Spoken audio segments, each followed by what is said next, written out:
All right, ladies and gentlemen, boys and girls, children of all ages, welcome back to the TBD Yet to Be Named podcast. I am your host, Zubaz, coming back to you for a second time. I told you it wasn't going to be a one-time show. Today, I am joined by my friend, Citizen Clone. He likes to be referred to as Clone. He is the creator of TCL and also the general manager of this game that we so love. Clone, welcome to the TBD Yet to Be Named podcast. I might just keep it like that. How you doing?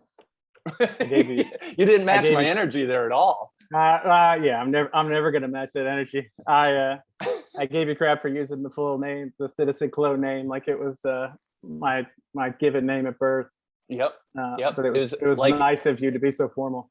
Well, yeah, you know you're in trouble if people start calling you Citizen Clone. It's like your middle name, right? I started out trying to call you Jason everywhere, and I went back to, and I still call you Zubaz instead of Zubaz, so that might be controversial. But and Smithius instead of Smithius. Yeah, we just decide what it is to ourselves. Well, most people thought my name was Zubazi because the capital Z at the end. I don't know how people were getting that. And they were even spelling it Zuba and then Z-E-E. I don't know where that came from. Well, I tell you where it came from. People that didn't live in the 80s, that didn't know the Road Warriors, that didn't wear Zubaz pants. Didn't know what the hell they were talking about. The Road Warriors? Yeah, well, okay, so if I can just, actually, it's good to get this out early in this string of podcasts. So Zubaz was a term that was used on the basketball court, and it was like in your face. So people would say Zubaz, and they do one of those double Z's, right? And you know, Z, U, heads the B, A, Z, and but then this guy decided he was going to make it into pants, made the tiger stripe pants, and then realized he could make $1 billion by selling it to teams. Well, right about then he needed money. And so Animal from the Road Warriors somehow got connected with him, bought into the company. Next thing you know, the Road Warriors were wearing Zubaz with their shoulder pads. Then they sold, Zubaz, licensed Zubaz to the NFL and MLB. It became huge. It became an 80s icon. And then it disappeared. But it's really thanks to some rando and Animal from...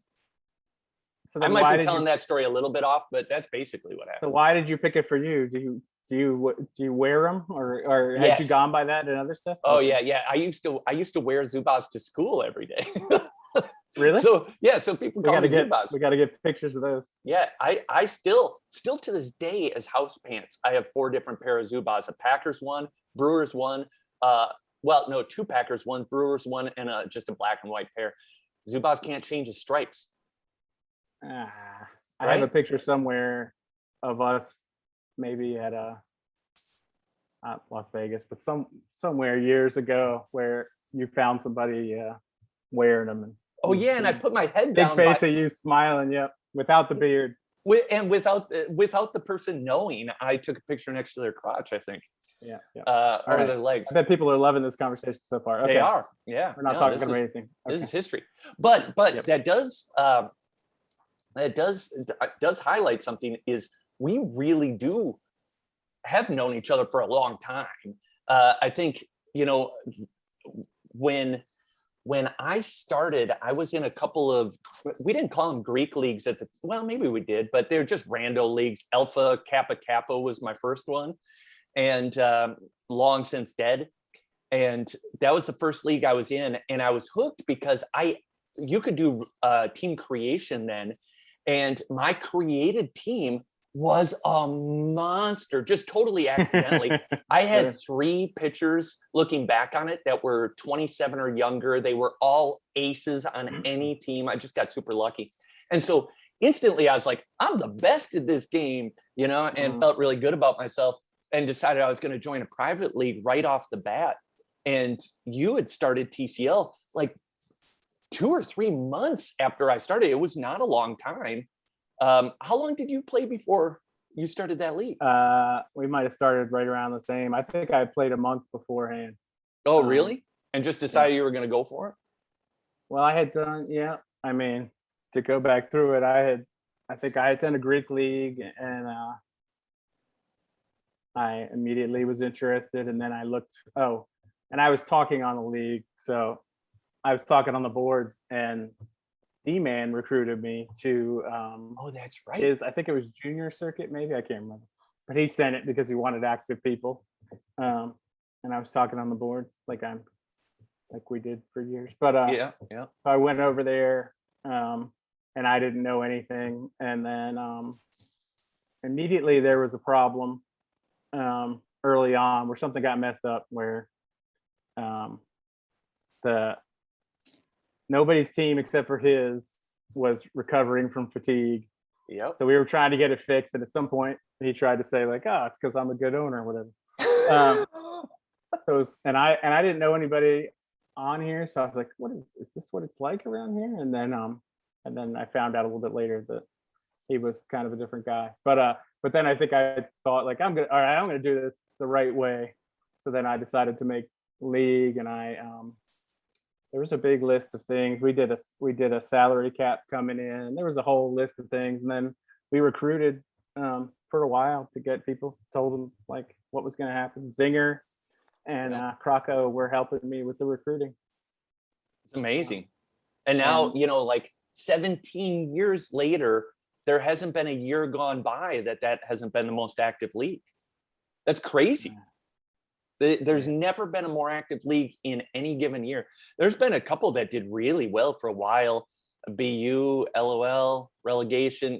There's been lots that have had their shot, whatever Tino's was, TDD. But the TCL always stood the test of time. Why do you think that is? I mean, good owners, obviously, but the community, I guess. Yeah, depends on who you ask. I mean, I think we got lucky with who we got. You and me, man. No, but we had Levke, we had Goot, we had it was just a good group of guys, but also Bags won the it was first World also Series. a lot of work.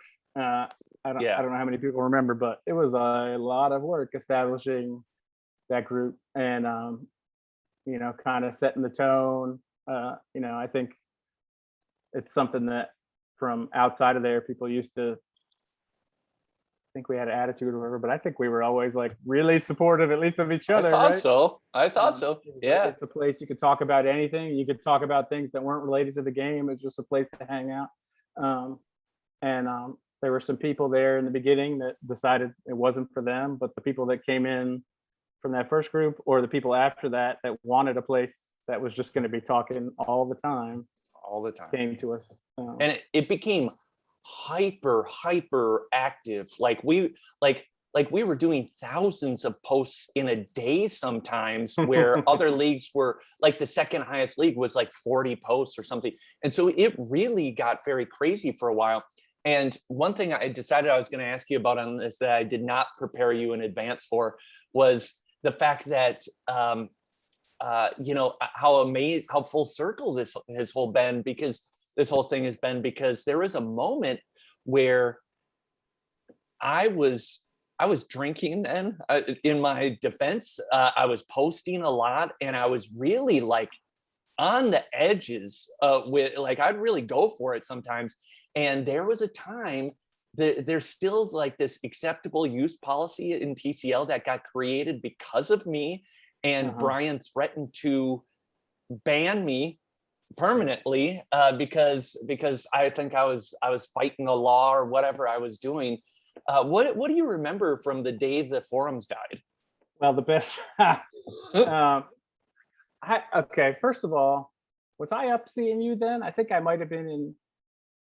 It was around that time. Yeah, because I was working at I Chula was Vista traveling then. because I specifically remember getting on the forums where you guys were getting in trouble and you were digging in and fighting and having to go in there and say like, I'm just gonna curse. You motherfuckers, stop Stop making problems for me. I'm out of town. Just shut up. I remember that, but some of it, yeah, we were misunderstood. And I listened to you and Brian's old podcast recently, the big one specifically was, I think, was it Ash? Maybe it was to show, show our allegiance or whatever. We were putting up stuff from Wisconsin. Everybody was posting something related to Wisconsin, and then Ash posted Jeffrey Dahmer. That's right. It was our profile pictures. Yep. He posted Jeffrey Dahmer, and somebody went to him saying like they're celebrating, and they were making fun of you, obviously. Yeah, they're celebrating killers, and I was like, that is not what's happening. But you and Chris G were getting into it, who's back this week and has been one of the nicest people after all that stuff. Extraordinarily gracious, yes. At the time, you were like, that guy. But it was. Then, I mean, all that stuff was bonding and experience too. So. Oh yeah. It was good. It definitely brought the group together, and then shortly thereafter, because that had to be. Well, no, maybe it was a year after that was the first TCL meetup where I had met Aztecs because he lived in Wisconsin as well. But then we decided we were going to meet up in Louisville, and you had come up. So you and I and Lemke, I guess, met. And then like we met with Barroom Hero in Louisville. So I guess Louisville wasn't actually the first meetup, but yeah, no, it was Wisconsin. But that was pre-Facebook. That was pre it was weird meeting dudes from the internet. And that was why, so Aztecs was close to you. He was the one that cleared you that you weren't a killer. Yep. Which was nice. There was a question of that, but yeah. Because back then, God, it seems like forever ago that Facebook didn't really exist outside of colleges, and we had this thread like "Who dares post your face?" Remember that? Yeah. And that was like a breakthrough when we showed ourselves. But now it seems ridiculous. But at the time, the internet was still a little weird. Yeah. And then, So anyway, but there was a ton of stuff that brought us together, and it kept going all these years. There was another bunch of waves of people, but if you look at like how long those guys have been around, crazy. Because even the non like original members that are in TCL now have been there 12 years. Like there's people that have been there a long time. Guys like Pimp and Jelly and all sorts of people. I shouldn't have started naming names because then I'll have to go through the whole list. But Rent was there when he was still in high school. Who was? Rent was there when he was still in high that's school. right. Yeah, Bill and he had to tell his parents about us. What was that?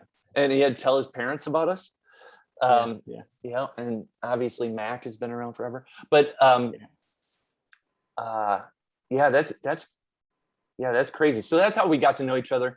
And then you and I became friends. And then when I had I was going to say real podcast, but like what I mean is like just non-TCL podcast. You were on there like 5 times and went through quite a journey during that time. And it's just like so much history, man. And how many meetups have we had? So we've met like at CSFBL meetups. We've been in Louisville, Minneapolis, Wisconsin twice or 3 times, probably Las Vegas. Forgetting one. Nashville. I came down to Austin. Yeah. Austin. So a lot of time.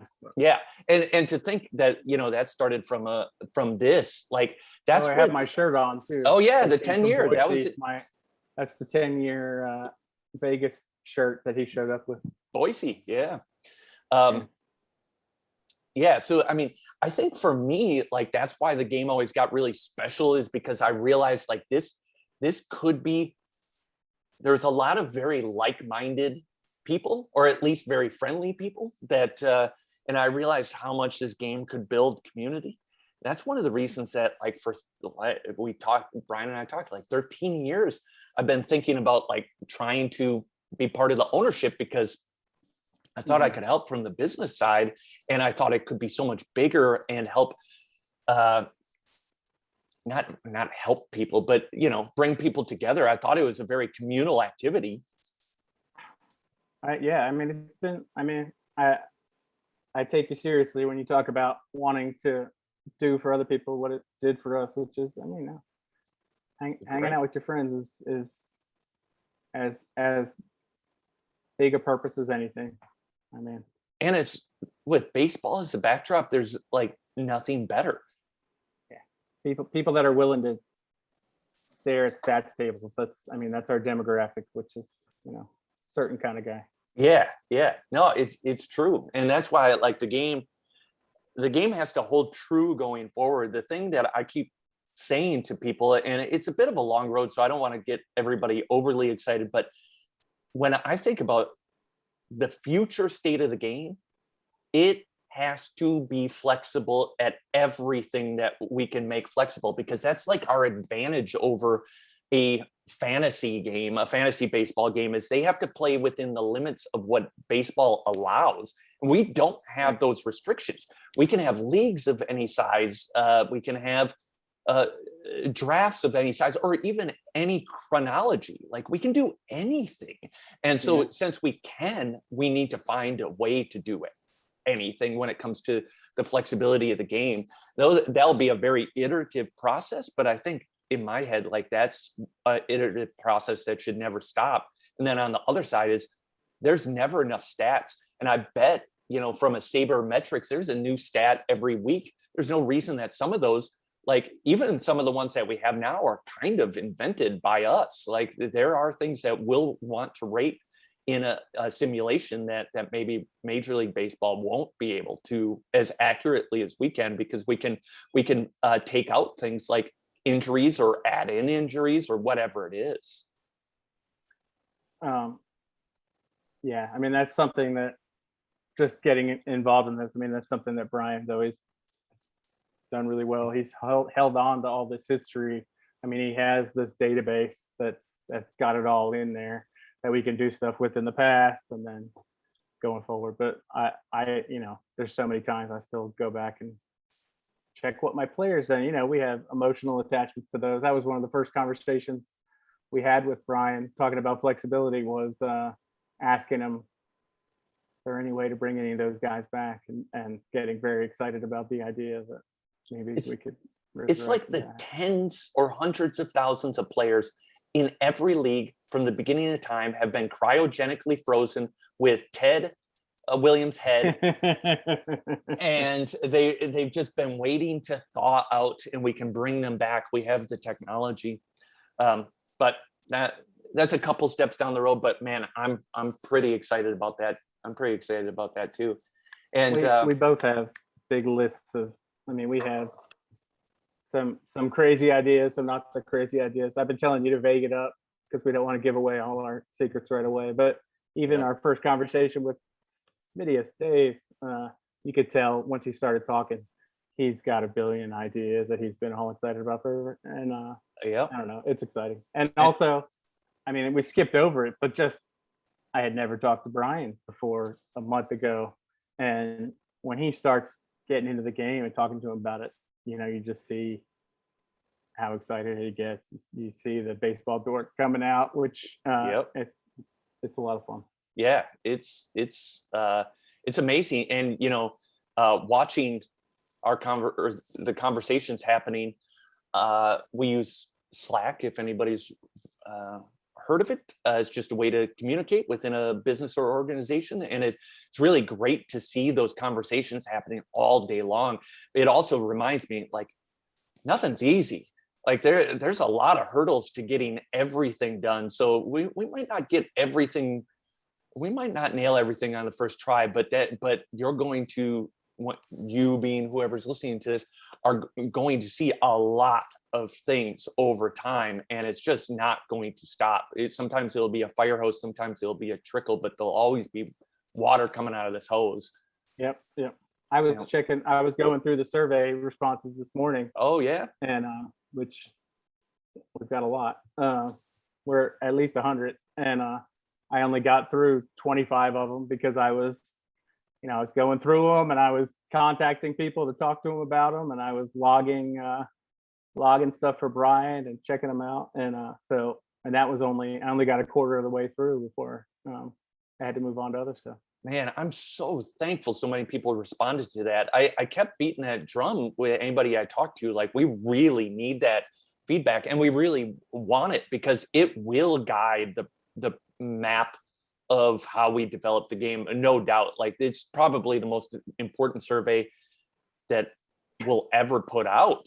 I really like, because it's anyone will ever put out anywhere. the survey to end all surveys.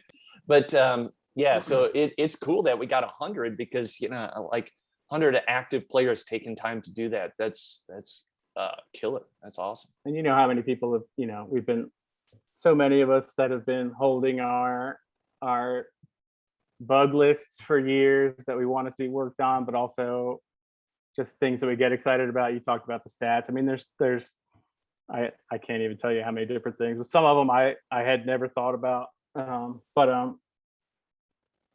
Yeah, we've been waiting for this, and it's also, I don't know. When we talk to Brian, you find out that Brian's been waiting for this too. Yeah. There's been a lot of stuff that he's really wanted to be able to dig into. Yeah, and he definitely is. I think he's firing stuff off all day. I had to mute my notifications today because they were going crazy for a while,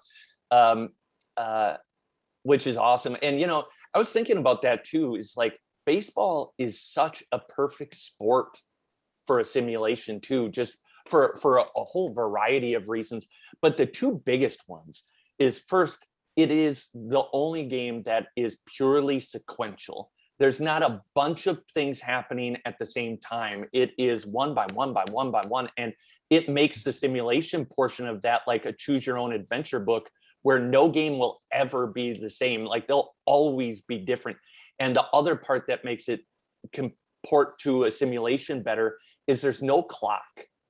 It ends when it ends. 9 innings, 27 innings, it ends whenever it ends. Especially with the simulation, it can go forever. We don't even have rain delays. It can go forever. And that, for a simulation, that works so much better. But then I think about like the other special parts of baseball, and I always come back to like things like, it's one of the only sports ever invented where the defense holds the ball all the time, and things like that, like things that people don't think about a lot, but then when you do, you're like, oh yeah, that's crazy. It just makes me love baseball. I was thinking about, when you were talking to Brian, I was thinking about, I'm just going to ask myself, since you didn't ask, I was about to ask how I got into baseball and everything else. Yes, I was about to ask. I jumped the gun, but I mean, I played baseball as a kid, but somewhere around 7th or 8th grade, I started, a buddy of mine and I had like made our own little baseball game that it was rolling 10-sided die to do different measures. Baseball cards and a die. Yeah. How many of us on the site did things like that? And the best part of it for me was updating the stats, like erasing and filling in the damn thing. And then I think I got Earl Weaver baseball around then, which was amazing. And also, I even then, I barely had any interest in actually playing the game. It was just, I would set up the league, set up the game, and then just let it run and check the simulate stats. It. Yep. We all did that, right? Like I can't tell you how many people in CSFBL also just simulated the Madden seasons just so you could look at the stats and do all the general manager portions of it. You brought me back to a memory though. I forgot, I used to set up my baseball cards like a diamond, whatever, and then I'd roll a die. And it was a really rudimentary game that you play when you were 6, where 1 through 4 were single through home run, 5 was an out, and then 6 was an out unless there was a runner on first and it was a steal or something. It's something stupid. And to this day, Steve Carlton is the only pitcher to ever pitch a baseball card no-hitter in that league, with just stupid stuff. But I think there's so many people like that were effectively underserved and are still underserved today. And so they have to go into fantasy baseball, which is close, but it's not, you're not really fielding a team, you're fielding stats. And or go into one of the graphically intensive baseballs where you're making it work for you, but that's not what the game's for. The game's to play baseball. And CSFBL was the thing that scratched that itch where it was like, no, no, no, it can just be this if we just expand it out and make it more user friendly. Yeah, I mean, and there's I all I can do is agree with everything you're saying. Yeah. I still think back to that, but that was, I mean, it had an impact on me in terms of just an interest in damn numbers or discovering. I mean, like, and then it was in college getting into statistics after having been away from math forever. And then when I went back to graduate school, it was, I went into data management, and like I would go back all the way back to like those little looking at the box scores in the morning, and just something about, I don't know. What do you think that is? Do you think it, like for you, was it that you were trying to figure out how it works, or was it like trying to figure out if you could predict future performance, or what was it? No, not then. It's just for some people, looking at the box score is a story.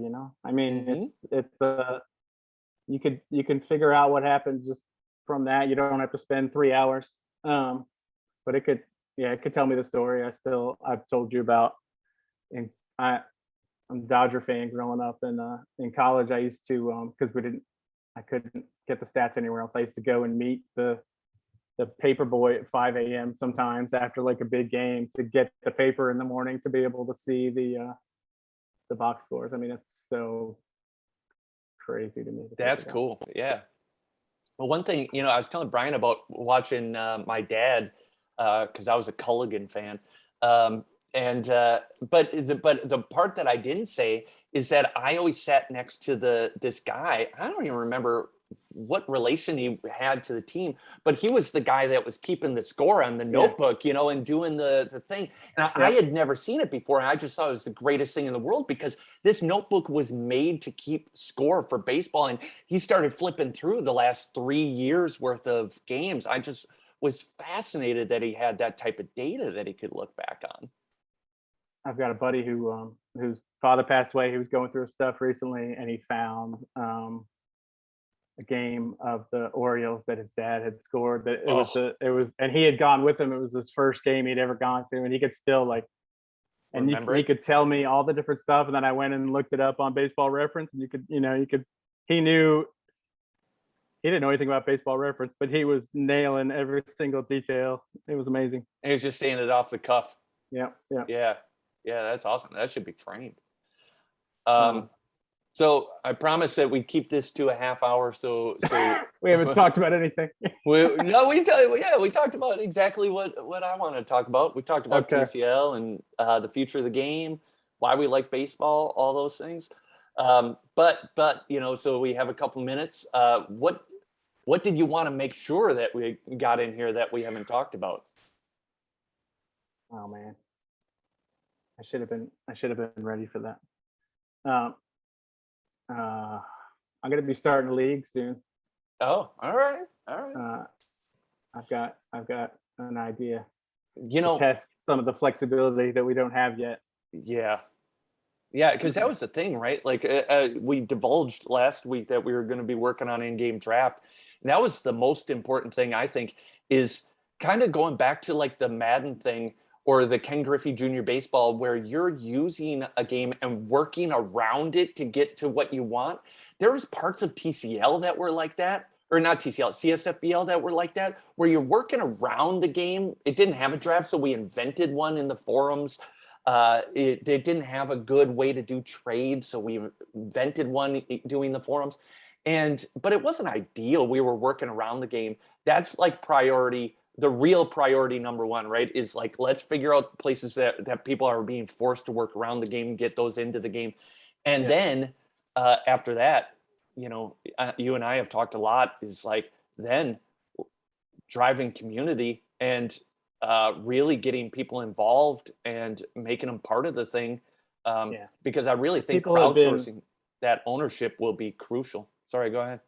No. I get excited about what you're saying. People have been really great. I mean, we've gotten a ton of feedback. I've had people reaching out to me, and I've been going back and forth with people, and people are ready to help, and they've been really helpful, and we'll try to do as many of their ideas as we can. I mean, I was starting a conversation today about rankings, and we had my opinion changed on it almost immediately from something that Spam talked about, and it's interesting. We're going to keep having those conversations, and also, like, there's nothing. If I'm having those conversations, I want to think through this stuff, but I want us all to be talking again about the game, and there's nothing that we're locked into. It doesn't mean that it's the most important thing that we care about. If we wait to do each one of these things one at a time, it's going to take forever. There's so many of these things that we've been waiting on that we can all be talking about and thinking about. Yeah. I think that's the important thing, because we need to be in a discovery phase on like 50 things, right? Because like, if we're not walking down each one of these things iteratively, we're not going to get anywhere. And not that we want to juggle a bunch of balls and have like a lot of tier 1 projects in play at once, but we need to keep everything moving, especially because you've heard me say it a million times, like, foot on the gas. And I really mean it. Like, I want to improve at breakneck speed, but not at the risk of quality loss, or, as much as we can, mistakes. We're going to make some, but it's really important that we live up to the promise that we put out there right off the bat, that this is going to improve. And hopefully, actually everybody's been incredibly supportive, but everybody also should have a little bit of skepticism. And I'm going to try to, bury the skepticism as soon as possible with results. I've been getting grief. From some old TCL guys this week that maybe people I beat up on years ago, or whatever else. But I'm determined. I'm just going to keep plugging away until they begrudgingly accept that. Yeah. Maybe we know what we're doing. Well, we're figuring it out as we go, anyways. I think that's all you can do, is if you care enough, you figure everything out. Like it's all going to be fine as long as we're mission driven and really want to accomplish something. And honestly, not to get mushy here, but the reason that I wanted you to be part of it is because you're really good at the things that I'm not great at. I can come up with some of the vision stuff. I can certainly support it, get the tools, but you got project management chops that I don't have. You're much more detail oriented than me, and you get shit done. And that's really what I needed, is somebody to do that. And you've done a great job of that so far. And using the fact that you can get a little bit anal about stuff to our advantage and to make it awesome. And I appreciate it. Like, we're on day 5 or 6 or something, so we're not far into it, but I can already tell that was a really a smart move. So I appreciate you taking it up. And you're trying to get me to tear up here. I'm trying. I'm not actually. I really do mean it, but so I do appreciate you taking on the challenge, because it hasn't been for it certainly hasn't been for money, and it certainly hasn't been for the fact that it's taken a good chunk of time. So I do appreciate it. Mm-hmm. Yeah. All right. Well, we'll keep on keeping on. All right. You didn't cry. I really wasn't trying to get you to cry. It's because I'm ready. I'm ready to go play pickleball now, man. All right. Pickleball champion of the world over there has to go. Yep. And I have to eat. So we're going to wrap it up right here. Any last words for the community? And then I'll let you do that one. All right. Stick with us. Yeah. And I think they will. We're going to keep producing stuff, whether it be content, getting feedback, producing results, but it's all coming. I really appreciate everybody helping and jumping in and trying to find their voice in this new normal. And it's going to be awesome. I'm going to personally make sure of it. And certainly Clone's going to execute on it every day. So thank you, Russ, Clone, Citizen Clone, whatever your name is. for all you do. And we'll see if I can talk Smitty's into coming on here next week to break down what his name really is. Good idea. All right, everybody, I love you all. I'm going to come up with a name maybe by next week. I have an idea, but I'm not gonna say it now. But Russ, thanks again. Till next time, we are out of here.